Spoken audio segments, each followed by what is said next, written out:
Nagulat ako dahil nung dumating yung decision, ako daw ay guilty beyond reasonable doubt. At ang judge, binigyan niya ako ng sentensya na 7 to 12 years for one count of estafa. Nung mangyari yun, talagang parang nagunaw ng mundo ko. Si Melba ay vice president ng isang importing agency. Nang magtungo sa Estados Unidos ang amo, ginawa siyang acting president. Habang siya ang OIC, tumaas ang bilang ng kliyente ng kumpanya.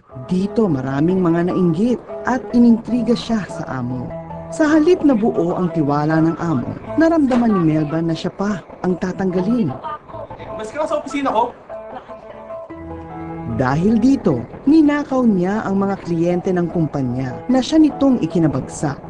Sa ginawang iyon ni Melba, sinampahan siya ng kasong estafa ng amo. Subalit sadyang mabuti sa kanya ang Panginoon. Bagamat nasentensyahan ng 7 hanggang 12 taong pagkabilanggo, hindi nakatikim ng bilangguan si Melba. He gave me a lawyer who knew what he was doing. So hindi talaga ako nakaranas na pumasok ng jail because meron siyang ginawa, naka-appeal agad ako sa Court of Appeals. Sa mga panahong iyon ay magulo rin ang personal na buhay ni Melba. May dating asawa kung kanino ay nagkaroon siya ng isang anak. At may ka-live-in pa, si Robert. Si Robert ay may dati ring asawa na kanyang hiniwalayan nang malamang may kalaguyo. Sa unay, walang problema sina Melba at Robert sapagkat pareho ang kanilang interes sa buhay. Kasi nga pareho nga kami ng bisyo, pareho kami naninigarilyo, pareho kaming umiinom, so happy-happy talaga kami. Hiwalay siya sa asawa, ako rin hiwalay sa asawa, perfect. Subalit na bago ito nang mapagtanto niya ang pagpapala ng Diyos na iniligtas siya sa pagkakabilanggo. Sa laki ng kanyang pasasalamat ay nagtungo ng simbahan si Melba. Nakita ko mga tao, parang masasaya sila lahat, parang wala silang problema. So, I joined them at doon ko palang first time na isinuko ng tunay at totoo ang aking buhay sa Panginoong Jesus. After that, nabago na ang aking pananaw. Subalit ang pagbabagong buhay na iyon ni Melba ay hindi naging katanggap-tanggap kay Robert. Dala-dala ko yung sasakyan, iparada ko sa ginagawa ko, sisigaw ko na napakalakas. Andiyan ba siya ako? Palabasin mo! Saka lalabas yung mga pastor, Brad, pasok ka muna. Anong pasok-pasok? Palabasin mo sa... Tuloy-tuloy ang pagtutol na ito ni Robert hanggang nagpasya siyang magpunta ng Dubai. Pagdating naman sa Dubai, nagka-problema ako. Hindi kami sineldoan ng 2 buwan pa lang. So ang mga tao ko, meron akong 3 Palestinian na tao, meron akong 2 Burmese, meron akong isang Yemen, at may mga Pilipino na tao. So lahat sila walang sweldo. So akong tinatanong, saan ang sweldo natin? Bilang kapitan, nagpasya si Robert na itali ang barko at hindi palayagin. Tanda ng pagprotesta sa hindi pagpapasahod sa kanila. Huli na nang malaman ni Robert kung sino ang binangga niya. Ito palang may-ari ng barko na British, asawa pala niya ay dating chief of police na Arabo. Dahil siya dati siyang chief of police ng Dubai, ang mga pulis pwede niyo utusan kahit walang papeles sa korte. Pwede niyo utusan na huliin kami araw at gabi. Hinuhuli kami. Dito na nag-umpisa ang malaimpyernong kalbaryo ni Robert. Kasi doon sa gitna ng silangan, pagka nahuli ka, wala kang human rights kumbaga doon. Ng ating mga konsulado ay hindi sila basta-basta nakakapagpakialam. Lalo na kapag isang malaking tao ang kalaban ng Arabo, o mga Sikh na gano'n, nagagawa nila ang gusto nila. Nag-iisa na lang ako at wala naman kayo nagtatagunan na parang daga.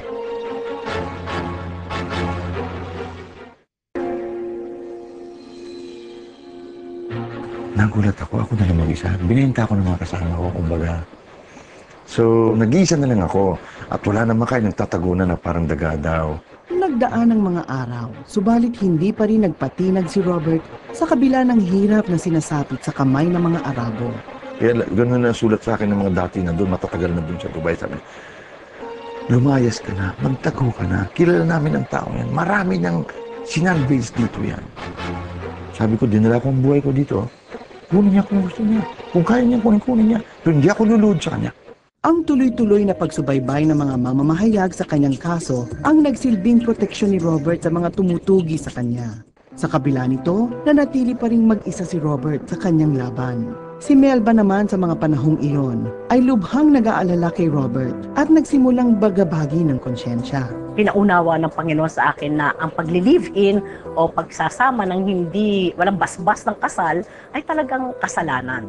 So sabi ko, Panginoon, wala naman akong kapangyarihan para makalaya sa ganitong relasyon. Ang gusto ko, Panginoon, ikaw ang kumilos, huwag mo na siyang pabalikin.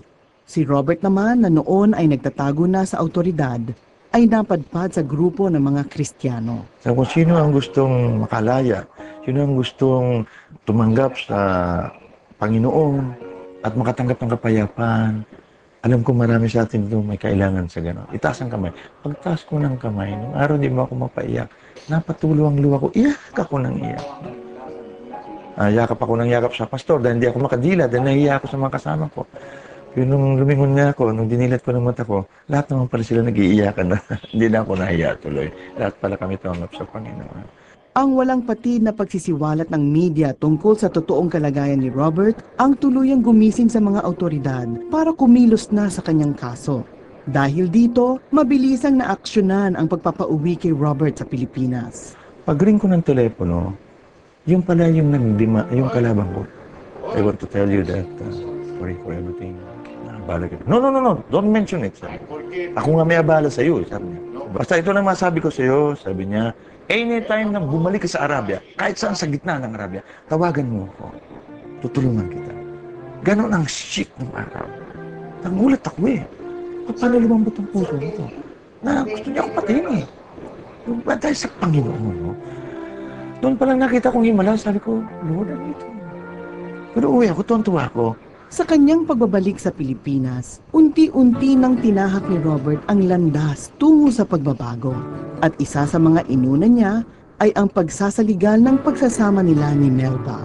At ang dati kinasusuklamang mga Kristiyano ay kinabibilangan na niya ngayon kasama ng kanyang may bahay. Ginamit ng Panginoon ang mga dati nilang karanasan upang ipamahagi ang tinamasang kalayaan sa kulungan. Doon ka rin niya ipapadala. Simple, because you understand these people. Because you are from these people. And so sabi ko, dito ako galing. Unawaan mo sitwasyon nila. Nung wala pa akong Kristo sa puso, lahat ng kasalanan ginawa ko maliban sa pagpatay. Pero yung may Kristo ka sa puso, takot ka gumawa ng lahat ng bagay para sa kapwa mo, lalong higit sa ating Panginoon. Hindi ko na iniisip na nakakulong ako. Although nung unang-una, siyempre, hindi ka sanay sa pinapasukan mong perimeter. So, ang hirap-hirap, hindi mo talaga, ang hirap tanggapin. Kaya lang, in time, especially siguro sa faith ko, malaya lang ang isip ko. Simula nakilala ko yung Panginoon, nagkaroon ako ng peace, ng kapayapaan sa buhay ko. Kahit na may problema ako sa mga anak ko sa labas, kahit na may problema ako sa magulang ko na on annulment yung kaso nila ngayon, nakakatulog pa rin ako ng maayos, which is a gift from God. Kasi hindi naman lahat ng tao nakakatulog ng maayos eh. Dito, kahit na alam mong may problema ka, yung tulog mo, ganun pa rin. Hindi naman sa porque wala kang pakialam sa mga nangyayari sa labas, but God took everything, your worries, because I gave it to Him.